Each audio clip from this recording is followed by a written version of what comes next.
This is Liza Wiemer, author of The Assignment, and I am thrilled to be here today with Emily Lawrence. Emily performed my character Logan for the audiobook and did an absolutely phenomenal job. Emily truly brought Logan to life. There are 10 narrators 10 performers for the audiobook, and I'm just blown away by this. So we're so lucky to have Emily with us today to be able to talk about some of the process and a little bit about what she does as an audiobook performer. I want to introduce Emily. This is her bio. Emily is an award-winning actor and writer, passionate about bringing stories to life. She's narrated more than 350 audiobooks for Macmillan, HarperCollins, Penguin, Random House, Simon & Schuster, and many others. She also worked in film, television, and theater. Born and raised in New York, Emily moved to Los Angeles shortly after receiving her BFA in drama from New York University's Tisch School of the Arts. She also had the privilege of living in London while studying at the Royal Academy of Dramatic Art. Her greatest strength as a performer is her ability to bring herself to the role, creating a wide range of emotional, resonant performances that leap off the page, stage, or screen, or if you're listening to it, I can attest to this. Emily absolutely does all of these things. Her favorite characters are complicated, conflicted, and still searching for their inner truths. She's special love for villains and anti-heroes. Emily's passion for her work is complemented by her resilience and inexhaustible work ethic. I think that shows in your performance of Logan and others that I've heard.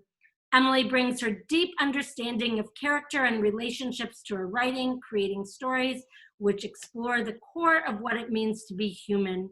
In addition to writing several screenplays and episodic scripts, which have gotten much regard, she's the published co-author of 3 books about key figures in early 20th century American history, which she wrote after more than a decade of volunteering at the Suffolk County Vanderbilt Museum. Emily's other passions include traveling, LARPing, which I found out was interactive role-playing, aerial, cirque, and chocolate. So welcome, Emily. All right, so questions. I realized that I thought I had printed them out and I did not. So here we go. My first question is, how did you get started doing audiobook performances? Well, as you just said in my bio, I graduated from NYU Tisch with a degree in acting. And I immediately after graduation, I moved out to Los Angeles, and I was pursuing film and television. And I was just kind of a struggling actor out here, trying to figure out how to pay my bills and, things like that. And I did a workshop that was just like, intro to voiceover, all the different kinds of voiceover that there are. And one of the things that was listed was audiobooks. And I had never actually listened to an audiobook, but I had always loved to read growing up. And so it just immediately clicked for me, like, oh, so I can get paid to act and read at the same time. How come no one ever told me this before? This is the perfect job for me. And so I invested in some home studio equipment, and I just started auditioning like crazy. And within 6 months, it was my full-time job, and I have not turned back since. That was like 8 years ago. Wow, that is extraordinary. Not surprised. What do you find most challenging and what excites you about this work? Well, what excites me about it is easy. I love telling stories. I love character and like complicated, messy human emotions, and I love being able to bring the full story to life and play all the different characters and just really sort of get deep into the story, which is a different experience than any other mode of acting that I know, where you only play one character, all the way through. So I love that about it. The biggest challenge, to be perfectly honest, is to narrate a book that I don't like, which happens. I don't necessarily get to choose every book I work on, and so sometimes there's books where the characters are a little more two-dimensional, or the writing's maybe not as wonderful as yours was, and that is definitely more of a challenge to stay engaged the same level and bring the same care and attention to something that I am personally just less inspired by. So a follow-up question to that is, have you ever had to turn down a book? And you don't have to share your reasons if you don't want to, but No, I'm happy to. okay, yeah. So talk about yeah. that. So I have turned down, well, so first of all, I turn down books all the time if my schedule is full. But in terms of turning down a book for personal reasons, I've done that twice in my career. The first time it was a series in which it was a post-apocalyptic series in which neo-Nazis were the heroes, and it was like the gays and the Jews were the ones who had ruined the world, and the person asking me to do it probably had no idea that I was Jewish. And so I was horrified and I turned it down. That was the first time. And unfortunately, it was a really, I checked it out on Amazon and everything, and it was a really well-selling series. So it was a really depressing moment in my career. The other time was actually really recently. I was approached to narrate a book it was not quite memoir, it was like a conservative think piece for a young woman who's sort of a conservative political figure.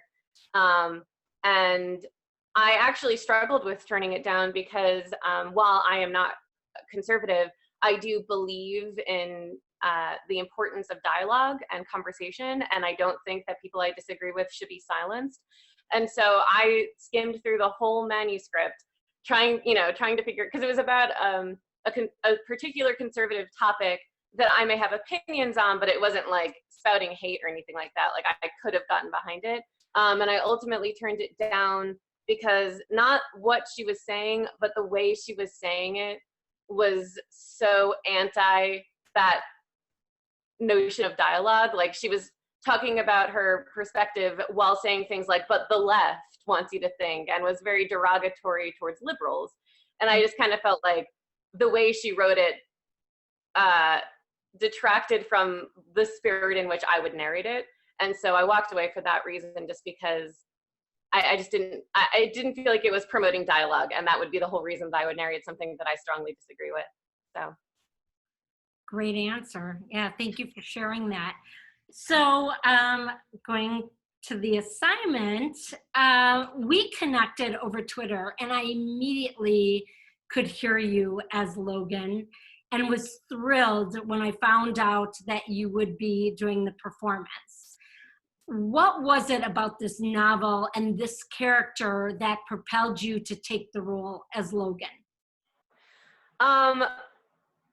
Well, as you know, I actually sought you out well before the audiobook was in process. I saw this book on like a list of books that were coming out this year. This was back in December of last year. And I just read the description, and I just knew, like, I got chills. There was like something in me that I was like, I have to be a part of this. And I reached out to you on Twitter and basically told you that. But what it was is that, as I mentioned earlier, I'm Jewish, and while it's very easy to find books about the Jewish experience and Jewish hardships from, say, World War II and earlier, I had personally never seen anything that was talking about how problems still persist.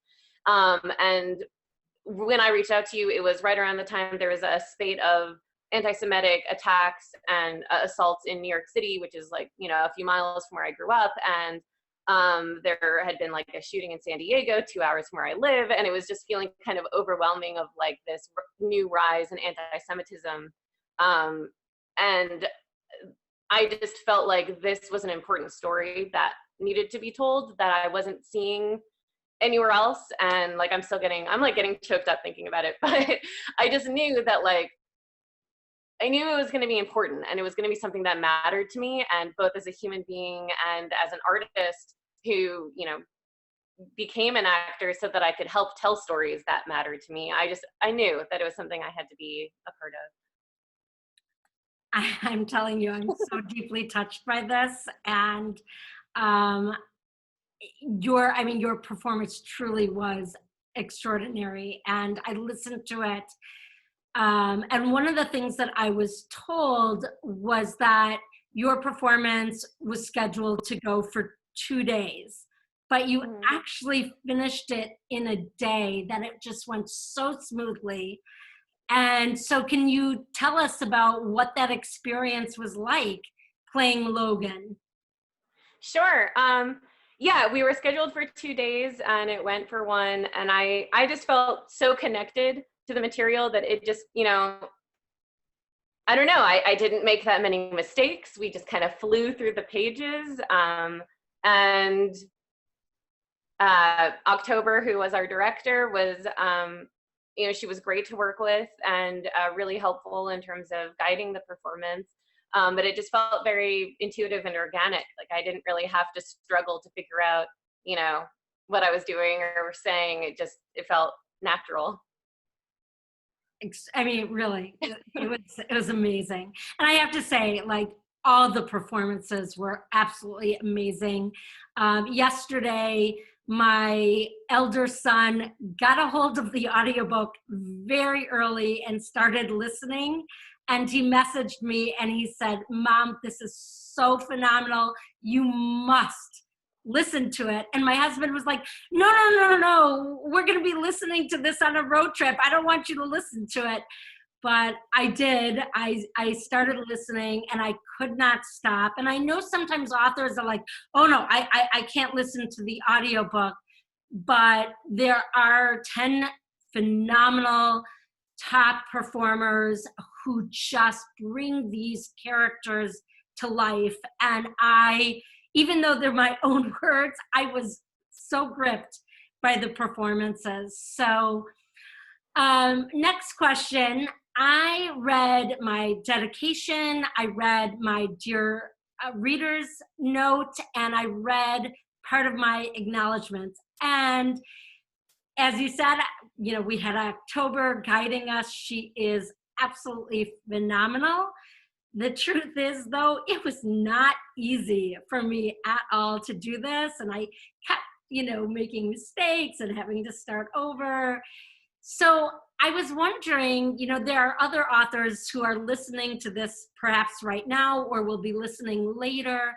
What kind of advice do you have for any authors that might read the kind of things that I did, or actually want to read their entire novel for, you know, in audiobook format? What advice do you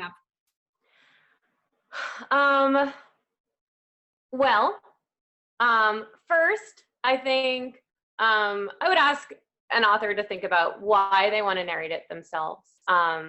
And for certain things, I think it makes sense, like memoirs, you know, that's your story. Or if it's a nonfiction self-help book, things like that, where you have a lot of speaking experience, or maybe you have a lot of acting experience. I mean, those are things to consider when you decide as an author whether or not to read your own work. But I also think you need to think of your listener. I mean, I listen to a ton of audiobooks. I personally Neil Gaiman is like the only author I really like when he narrates his books. And a lot of narrators will talk about this when authors try to narrate their own books, that there's a reason we're professionals and we do this for a living. So I would just, you know, have that thought, maybe have some auditions, see what it's like to listen to someone else do it and really think about that. But if you're dead set on you want to narrate your own book, which for many reasons is totally understandable, I would say there are audiobook coaches who teach not only narrators, but also authors how to narrate an audiobook. So you can, I mean, I'll give myself a little plug. I do audiobook coaching, but you don't have to coach with me. There are many coaches out there. And so you can actually hire somebody to teach you the skills that are necessary, at least at the basic level, for narrating audiobooks. But if you don't want to do that either, some things to keep in mind is just breathe. Try to relax. It can be a very nerve-wracking, anxious thing.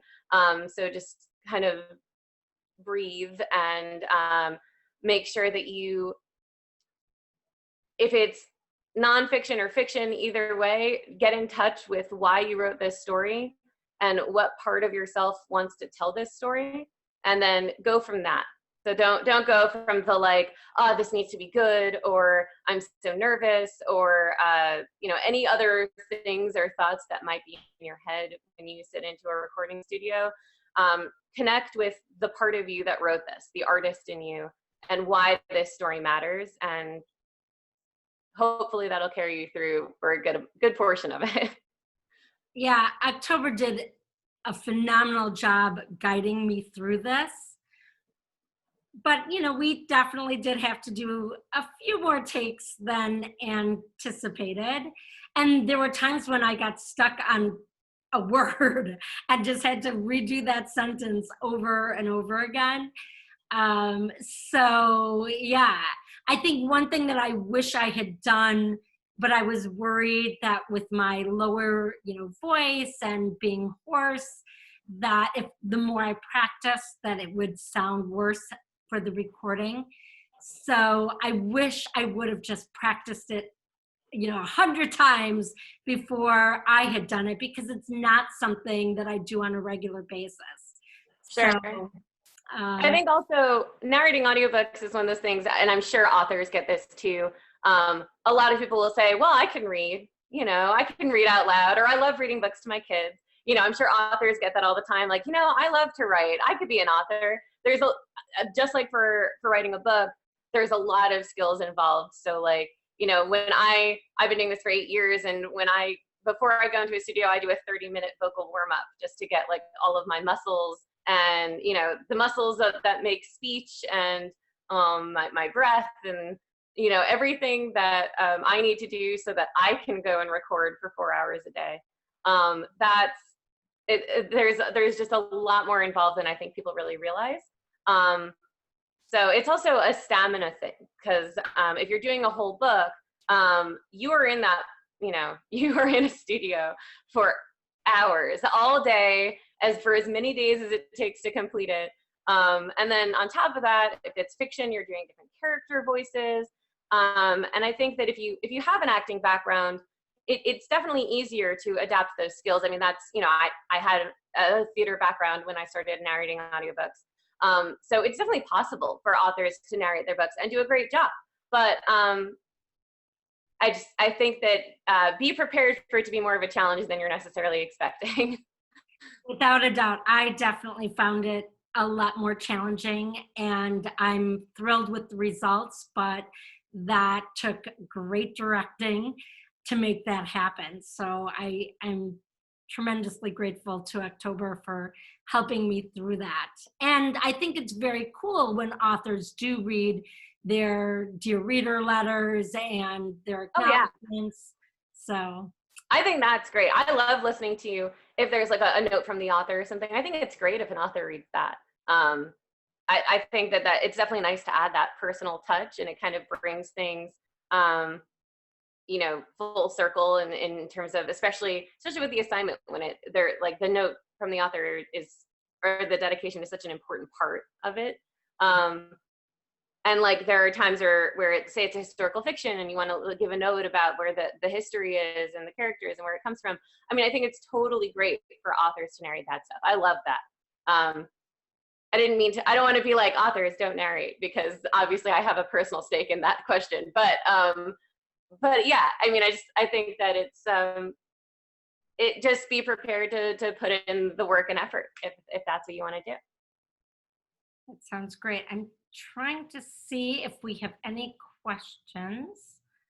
on Facebook, and I am not seeing where we're at. So I apologize to anyone who wrote a question. We will get back to that. This is my first Facebook Live, so I'm learning. I have one last question that I'd like for Emily to answer, which is, if there are authors who are interested, how do they get in touch with you if they would like to either have you narrate their book, or if they want to have their publishing house contact you because they are excited about it, or if they should just, go ahead and listen to some of your audiobook samples? Well, you can go to my website, which is just my name, emilylawrence.com. Lawrence is spelled Lawrence. And you can contact me from there. My demos are on there. If you have an audio publisher and you would like to work with me, you can just request my name. I've worked with almost all of the publishers and I know pretty much everyone. So if you say my name, they'll find me for you. And if you just want to stay in touch, I'm on social media everywhere. Unfortunately, I don't have like a universal handle that you can search for all of the platforms.